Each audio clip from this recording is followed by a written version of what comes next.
This is interesting that you brought that up, because I would say like 6 months ago, we keep going back to 6 months ago, this is when my life drastically shifted. Well, you got married. Right. Oh my word. You're so right. Yeah. This is weird. That is a major shift. That is a life. major shift. Yes. Interesting. Yes.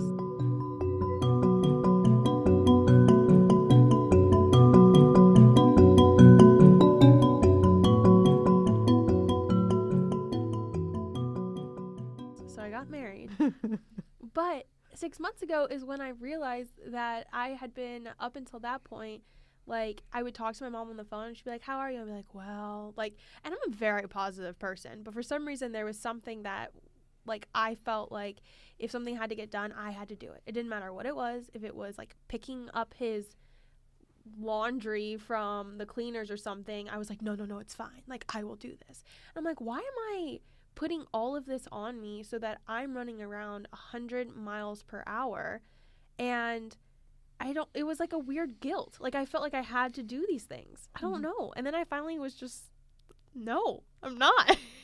I'm not going to live my life feeling like I have to suffer. I don't know. Right. It's weird. That wasn't really an actual complete thought. I just, I'm having some revelations in my mind, I think.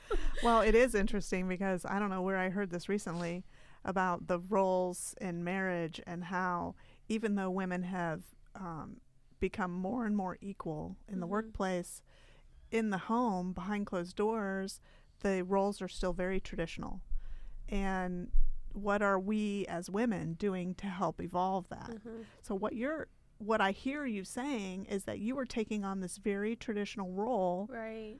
kind of as a precursor to getting married. You were already taking on this traditional role of all the things a wife should do, which is to cater basically to the needs of the husband. Right. And then I don't know, something happened. You woke up. And it's funny because Aaron is not like that at all. Like, he's the one who does all the laundry in our house. He cleans our entire house. Like, that's very much him. When I was like, I'm going to quit my job and then do my own thing, he was like, all right, well, I can't stop you, so this will be fine. Like, so it's just interesting that once marriage was on the table, I did, like, now that you're saying that, I completely had this shift, and then I was miserable because that's not who I am. Like, I'm just, I'm not really like a, what's the word? A homemaker? Domestic. Yeah. Yeah. Yeah. I get that. I'm not either. Oh, man. I like to cook. I'll cook, but that's about it. I don't want to clean.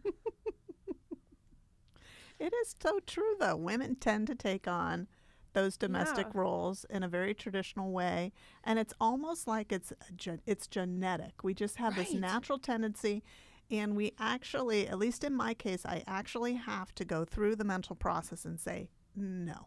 Right. You know, I work full-time, he works full-time. Yeah. Why is it that I'm taking on these, there's always this, I mean, even now, we've been married 20 years. I still am constantly having to remind myself, wait a minute, this is not, I don't have to fall into that. Yeah. No, it's just the strangest thing because, I mean, that's not how my parents operate either. My mom doesn't do anything around the house. Like, never has. And she, like, doesn't cook. She doesn't do anything. So it's just weird to me that once I was like, oh, we're getting married, I suddenly had this switch that I wasn't a fan of. Well, and there's, at least in my mind, there's this idea that's impressed upon me as a woman about what it is to be the perfect woman.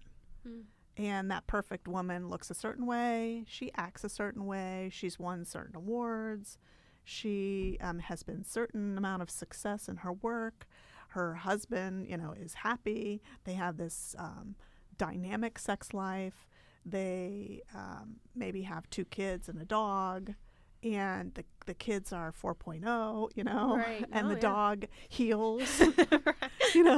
There's this image of what perfection for women is supposed to be, and women are constantly striving to achieve that. But behind closed doors, women are suffering. They're suffering with this perfectionist ideal. Yeah. Man, We got to break it free. we do. Open those doors. Seriously. What do you think, Evan? I know this is about conversations about women, but you know, it's important for the male sphere as well. Well, I'm not married, and I'm not a woman. You But are. But you are around a lot of women. yes, Yes. in my mind, like,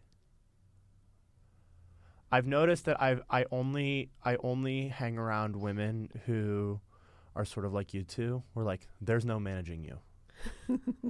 We have Like no manager. you are your own person. And so, like, I very much like spending time with men and with women who have their own purpose and they have their own drive, and like, they're very grounded in themselves, and they love their life whether or not I am in it. And at that point, then I become a value add to their life and not like their only support system or the thing that makes their life complete. I don't want to be that person for anybody in my life, friends or family. And so for me, as I listen to this, it's kind of a foreign concept because I try to focus all of my energy on enhancing the lives of people who already have great lives and they have great purposes and great drives.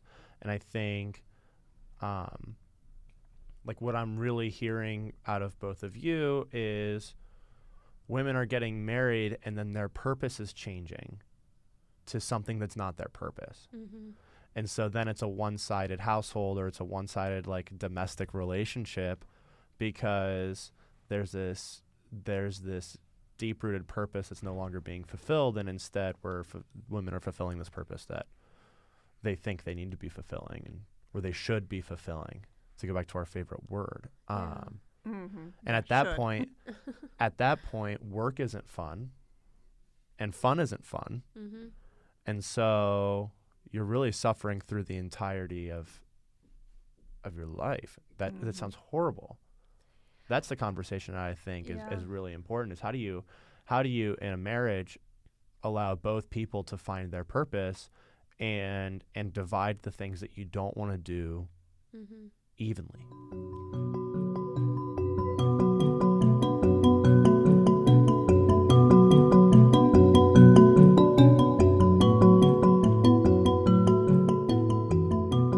Thanks again for joining us today. If you'd like to connect with us on social media, you can find Annamarie at Mindfully Annamarie. You can find myself at Emily VDW, and you can find Evan at _Evan Ryan. We'll talk to you next week.